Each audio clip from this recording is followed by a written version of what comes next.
Ukutshala ngendlela kaNkulunkulu kuyisixazululo esimangalisayo ekubeni khona kokudla nasekulweni nobubha ngokusebenzisa ezolimo.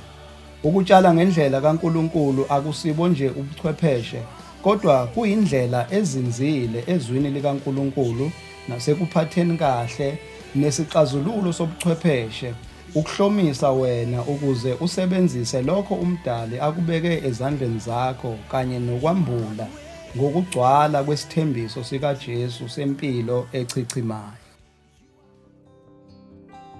Imvunde.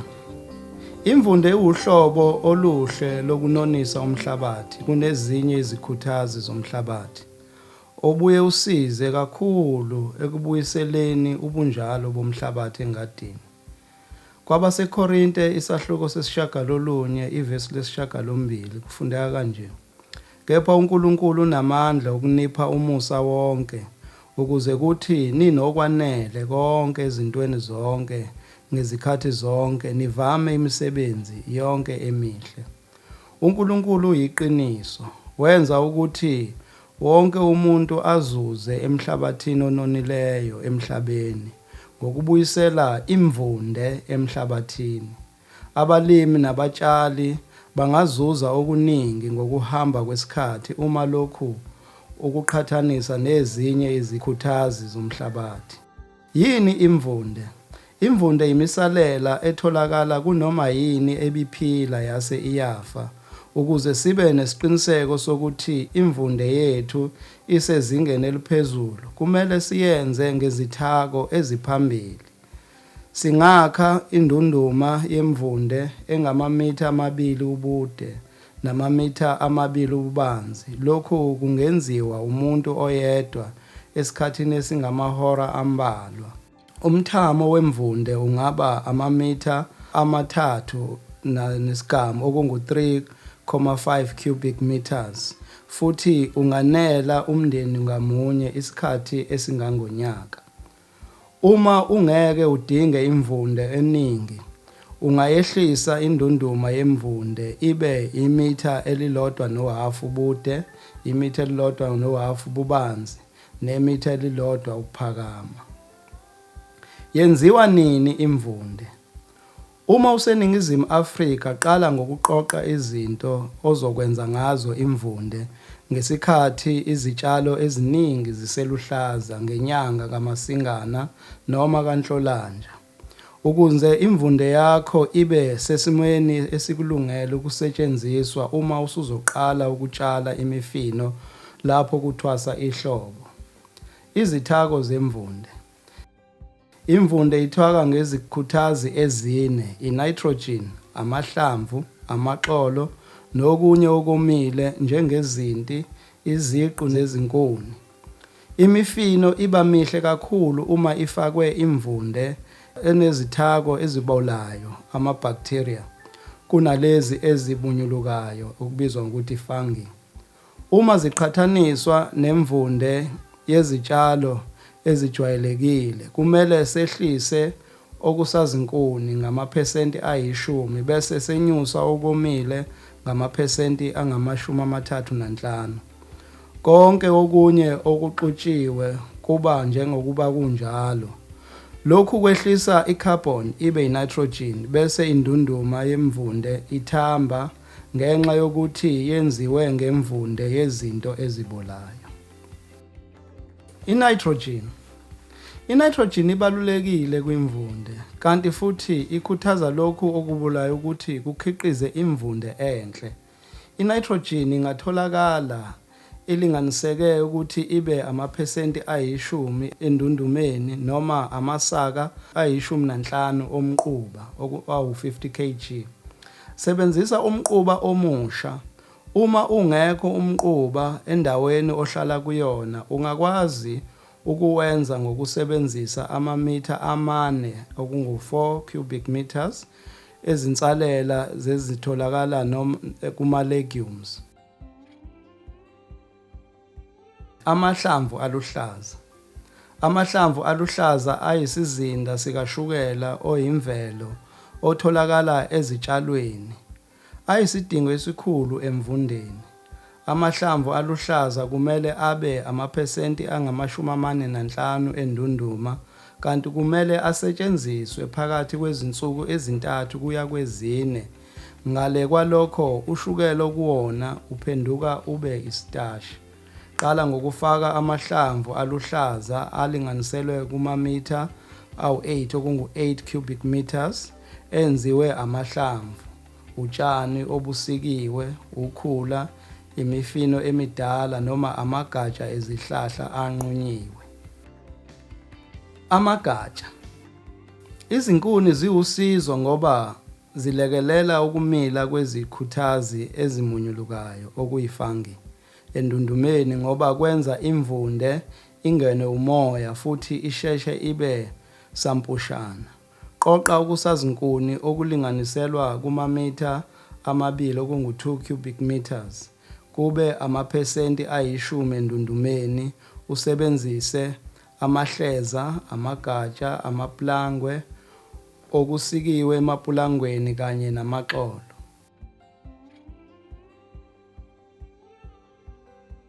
Izinsiza ezomile. Izinsiza ezomile zinegalelo elihle kwimvunde kanti futhi kumele zibe amaphesenti angama-35 endundumeni yemvunde. Qoqa izinsiza ezomile ezilinganiselwa emamitheni angu-8 okungu-8 cubic meters njengotshani bokufulela, amahlamvu noma ukhula oludala. Kafushane, izithako ozidingayo kwimvunde amasaka awu-15 angu-50 kg omquba, u-8 cubic meter amahlamvu aluhlaza okwenza 45%, u-2 cubic meter okuzisazinkuni okwenza 10% kanye namamitha awu-8 cubic meter okomile okwenza u-35%. Ukufaka isaka lemfucuza ecoshwe ehlathini noma lokhu okunsundu kwasendle kungaba usizo ekuvundiseni indunduma yemvunde ukuze ibe nempilo. Konke lokhu okuzokwenza indunduma yemvunde kumele kubekwe ngokuhlukana kuze kube khona konke ozokudinga endundumeni yemvunde yakho.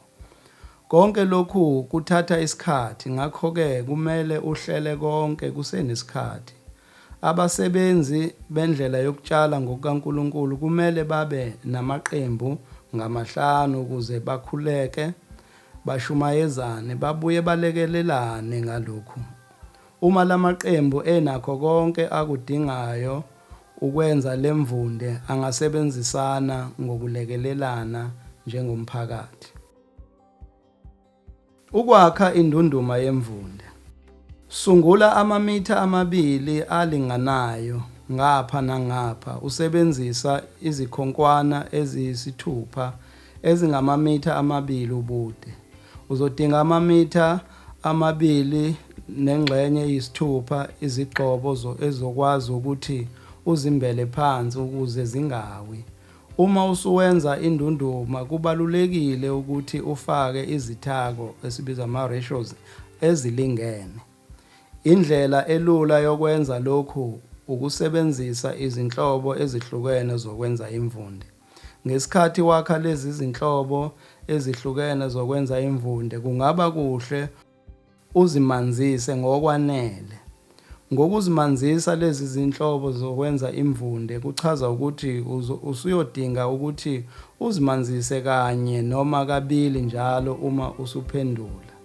Qala ngamasentimitha 5 usebenzise okusazinkuni, amasentimitha angu-15 usebenzise okomile, bese kuba amasentimitha angama-20 okuluhlaza, kugcina amasaka 2 omquba omusha nomanzisiwe ngaphezulu.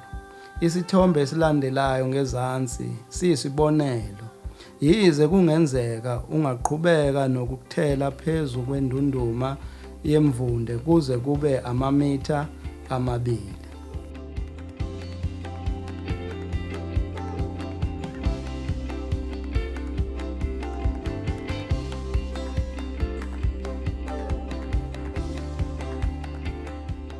Ukuphendulwa kwendunduma. Indunduma yemvunde isuke isiqalile ukuvuthwa ezinsukwini ezintathu bese idinga ukuphendulwa. Indlela engcono yokwenza lokhu ukuthi uxube indunduma ngamamitha 2 usebenzise imfologo enkulu noma igeja. Lokhu kuphendulwa kwendunduma kwenza ukufudumala kwayo kube sezingeni elamukelekile. Liphinde libe nezithako zonke ezidingwa imvunde bese imvunde ikwazi nokuphefumula kahle. Uma indunduma yemvunde ingaphendulwa, lokhu kungabanga ukuthi imvunde ingabi nomoya ongenayo nophumayo kuyona bese inuka kabi, iphinde ibe imvunde engenalo usizo. Amazinga okushisa. Imvunde iyashesha ukufudumala ngenxa yezithako eziphakathi kuwona. Izinga lokushisa elamukelekile kwimvunde liphakathi kwamazinga angama-55 kuya kwangama-69 ama-degrees ukuze kufe zonke izimbewu nezinambuzane ezingadingeki kuwona. Uma ungayiphenduli imvunde, ukushisa kwayo kuyakhuphukela emazingeni angaphezulu kwama-70 okungaba ukuthi kube nezinambuzane ezingadingeki kuyona nokunye okungalimaza imvunde. Indlela okuyiyo ongabona kahle ngayo ukufudumala kwemvunde ukuthi usebenzise ithuluzi elikala ukufudumala, temperature probe. Iphendule indunduma yemvunde uma isifudumala ifika emazingeni okushisa ngangama-69 ama-degrees.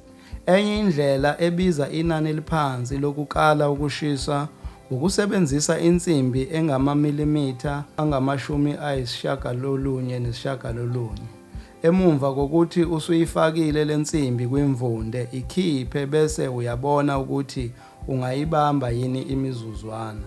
Uma ukwazi ukuyibamba le nsimbi, kusho ukuthi ukufudumala kwemvunde kungaphansi kwamazinga angaba ama-69 ama-degrees. Uma uhluleka ukuyibamba le nsimbi, kusho ukuthi imvunde usukulindele ukuphendulwa. Indlela elula ukuthi uyiphendule imvunde njalo emuva kwezinsuku ezintathu okokuqala uphinde futhi emuva kwezinsuku eziyi10 ngokulandelayo.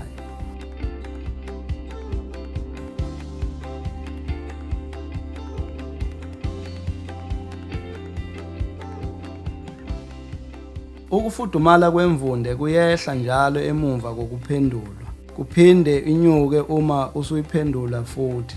Lokhu ukuphendula kuzoqhubeka kuze kube initrogen ekuyona isisebenzile.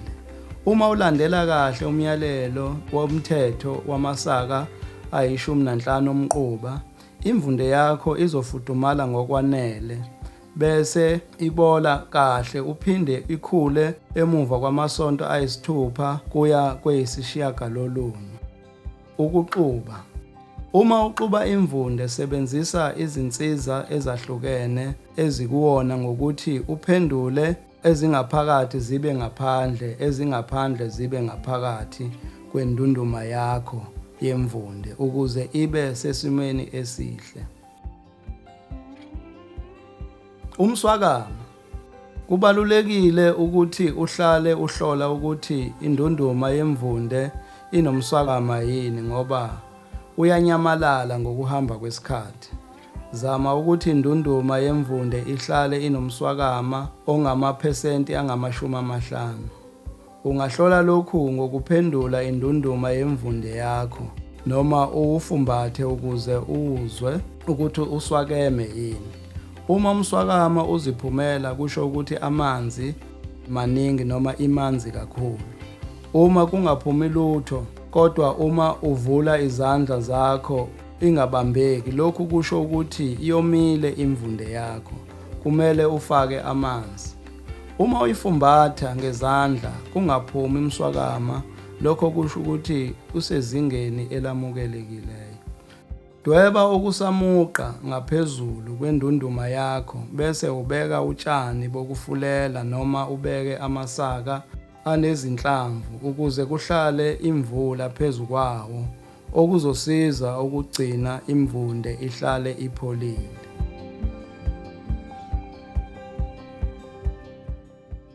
Ukulapha imvunde. Emuva kwezinyanga ezilinganiselwa kwezimbili kuphendulwa imvunde, iyeke izinyanga ezine ukuze ibe nethuba lokuthi ilapheke ngaphambi kokuyisebenzisa futhi. Akusezodingeka ukuthi uyiphendule futhi, kepha igcine endaweni enomthunzi noma uyimboze ngamasaka noma usebenzise utshani bokufulela ukuze ingomi. Ungayimbozi imvunde ngokusapulasitiki ngoba lokhu kubanga ukuthi ingakwazi ukuphefumula. Uma usuqedile imvunde yakho kumele ibe umbala onsundu, inuke iphunga elihle, iphinde iphucuke bese ikwazi nokubona izikhuthazi ezimunyulukayo kuyona, lokho kuthiwa yifungi. Ukusetshenziswa kwemvunde. Imvunde iyasiza umhlabathi. Kumele siyibone kuyo yonke insimu uma sifundisa abalimi nabatshali ukuthembeka kumdali nokufeza inhloso yakhe yalokhu akubeke ezandleni zethu.